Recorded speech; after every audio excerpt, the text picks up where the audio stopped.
मिर्ची मुर्गा। Hello, hello, હા કાર્તિકભાઈ સાથે વાત થાય? કાર્તિકભાઈ, હા કાર્તિક બોલું છું. કોણ બોલે? કાર્તિકભાઈ મેં પ્રશાંતનો ફ્રેન્ડ બોલું છું સર. તમે પેલા કોલેજની બહાર બેસો ની બહાર? હા તો બોલશું તું લ્યા. નહીં એટલે સર થોડું કામ હતું તમારું એટલે કોલ કર્યો તમારા માટે. થોડી મારે મદદ જોઈતી હતી સર. શું થયું? આઈડી ખોવાઈ ગયું? ના ના સર, આઈડી નથી ખોવાય. એકચ્યુઅલી સર એવું છે કે મારે થોડી હેલ્પ જોઈતી હતી. મારે એકચ્યુઅલી એક છોકરી મને ગમે છે, તો તમે બધું સેટિંગમાં મેં કોઈ કદાચ હેલ્પ કરી આપતા હોય તો મેં તમે તમારું સારું એવું નામ છે કોલેજમાં, બધા તમારી ડરે છે, તમે કીધું સર એવું કંઈક હોય તો મેં તમે હેલ્પ કરી આપો એમ. અલ્લા પણ કઈ છોડી? એમ તો કે તને મારો નંબર કોણે આલ્યો? એમ તો કે પેલા. ના સર ભાઈ, તમારો ફ્રેન્ડ છે ને કાર્તિકભાઈ, તમારો ફ્રેન્ડ નથી પેલો પ્રશાંત? મારા તો બધા ઘણા ફ્રેન્ડ હા, છે. એટલે અટક આવડે છે? શું નામ બોલે એનું? પ્રશાંત દેસાઈ તમારો ફ્રેન્ડ છે ને? પ્રશાંત દેસાઈ ટીવાય માંથી. હા બસ એ ટીવાય વાળો એને તમારો નંબર આપ્યો હતો મને. એટલે મેં કીધું તમે હેલ્પ થતી હોય તો મેં કીધું તમે કરી આપો એમ. એટલે છોકરી સેમ કોલેજમાં જ ભણે છે, આપણી કોલેજમાં જ છે. એટલે હું બહારનો છું બરાબર. અને સેકન્ડ યરમાં છે. બરાબર. તને ગમે છે? હા મને બહુ જ ગમે છે. એટલે મેં કીધું તમે એકવાર એ છોકરીને કહી દો કે ભાઈ આ છોકરા સાથે વાત કર એમ. એટલે તમે કેવું તમારું ચાલે છે, તમે ગમે તે છોકરી સાથે ગમે તે રીતે વાત કરી લો છો કોલેજમાં, તો એટલે મેં કીધું મારું બી તમે કરાવી આપશો એમ. બધા તમારાથી બીવે છે એટલે. હા એટલે તારે છોડી જોડે થઈ તો જાય વાત, હા પણ એનું નામ તો કે કઈ છોકરી?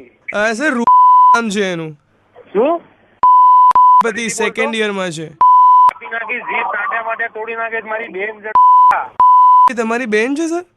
ફોન કરતા પેલા 1000 વખત વિચારવું તું તો ખરી. તારી નાખી દે. તું મને ખાલી કે સોમવારે કોલેજ ઉપર આય તું બતા. ના સર, એટલે સોરી સર, એવી રીતે ગુસ્સે ના થાવ મારી પર. ની તો તે વિચાર્યું કઈ રીતે? જે રીતે તમે બીજાની બેન માટે વિચારો છો તે રીતે મેં તમારી બેન માટે વિચાર્યું. હા તો તું બોલે કોણ? એમ બોલતો. હું બોલું છું કોણ એમ? તમે ગમે તેની બેનને ગમે તે રીતે છેડખાની કરો એ ચાલે, તમે ગમે તેની પાછળ જાઓ એ ચાલે છે. તમારી બેન માટે અમે કીધું તો તમને કેટલો બધો ગુસ્સો આવી ગયો? મોઢામાંથી ગાળો નીકળી ગઈ. તું કોણ બોલે? હું કોણ બોલું છું? તું કોણ બોલે છે? બીજાની બહેનોને કરો છો ત્યારે ચાલે છે તમને? તું કઈ છોકરીને મેં હેરાન કરી? એમ તો કે નામ તો બોલ. એક છોકરી નામે બતા મને. કઈ છોકરીને મેં હેરાન કરી એમ? સુનીતાબેન, મને મારો અવાજ આવે છે? હા મને આવે છે. હા તો હેરાન કરી છે. જયારે જો મારી ગાડી, હું બહાર નીકળું છું, મારી કોલેજમાંથી બહાર નીકળું છું, તો મારા ગાડીના પાછળ આવે છે, મારા પાછળ આવે છે અને ગંદી કોમેન્ટ્સ પાસ કરે છે. હવે બોલ ને. હવે તમારી બેન ઉપર આવ્યું તો હવે બોલ ને. હું કશું નથી બોલી શકતી. મને આનાથી એટલી બીક લાગે છે. હવે કે ને, હવે તું કે ને. કાર્તિક, શું બોલવું છે તારે આની પર? હવે બોલ ને, હવે શું બોલવું છે? આખું અમદાવાદ તને સાંભળી રહ્યું છે અને તું મને પૂછે છે ને હું કોણ બોલું છું? રેડિયો મિર્ચીમાંથી કુનાલ વાત કરી રહ્યો છું. આ બેને તમારો નંબર મને આપ્યો હતો કે તમે આવી રીતે એમને હેરાન કરો છો. પોતાની બેન ઉપર આવ્યું તો કેવું વાગી ગયું તમને? હવે કર ને. હવે કહું કે ને. હવે આખું અમદાવાદ બોલે છે. હવે બોલ ને ભાઈ. આ કઈક મિસઅન્ડરસ્ટેન્ડિંગ. હવે જે મારા પાછળ આવીને મને કમેન્ટ પાસ કરતો હવે બોલ ને. કેમ છે ની મિસઅન્ડરસ્ટેન્ડિંગ? એવું લાગે છે. તમે કોણ બોલો? કુણાલ. કેવું લાગે છે? હેલો. હા બોલો ભાઈ પ્લીઝ આને તમે બરાબર ખખડાવો ને. પણ મેં ક્યારે એવું કઈ કર્યું તમને? મેં હેરાન તો નથી કર્યા. એના કરતા શાંતિથી માફી માંગો. મારી વાત સુનીતાબેન, મેં આવું કર્યું નથી. પણ જો તમને એવું લાગતું હોય કે હું તમને હેરાન કરતું, પણ મારો એવું કોઈ ઇન્ટેન્સ બી નતો ક્યારે. અચ્છા, હવે તમારો કોઈ ઇન્ટેન્શન નતો? હવે તમારો કોઈ ઇન્ટેન્શન નતો? સરસ. ગમત હોય કોલેજની બહાર આવું બધું છોકરાઓ બધા કરતા હોય એટલે અમે કરતા હોય. શોભા દે છે તમને આવી રીતે કોઈ બી છોકરીને તમે આવી રીતે હેરાન કરો છો? તમારી બેન સાથે જયારે ખાલી મેં એટલું કર્યું તો તમે કેટલા બધા અકળાઈ ગયા મારી ઉપર? તો આ બી કોઈની બેન હશે ને? તો કઈ તમારામાં થોડી પણ શરમ જેવું કઈ પણ બાકી હોય તો એમને એપોલોજાઇઝ કરો બી હાલ ને હાલ. સોરી બોલો એમને.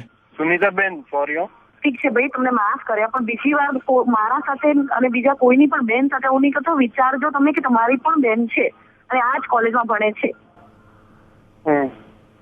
ચલો, થેન્ક યુ કુનાલભાઈ. જી થેન્ક યુ સો મચ સુનીતાબેન, થેન્ક યુ સો મચ. તમે આવી રીતે મને નંબર આપ્યો અને યુ આર ધેટ બોલ્ડ કે તમે આખા અમદાવાદની સામે આ વસ્તુ એક્સેપ્ટ કરવા માંગતા હતા કે આવી રીતે તમને કોઈ હેરાન કરે છે. જેટલા પણ લોકો મને અત્યારે સાંભળી રહ્યા છે, please we should respect all the women out there.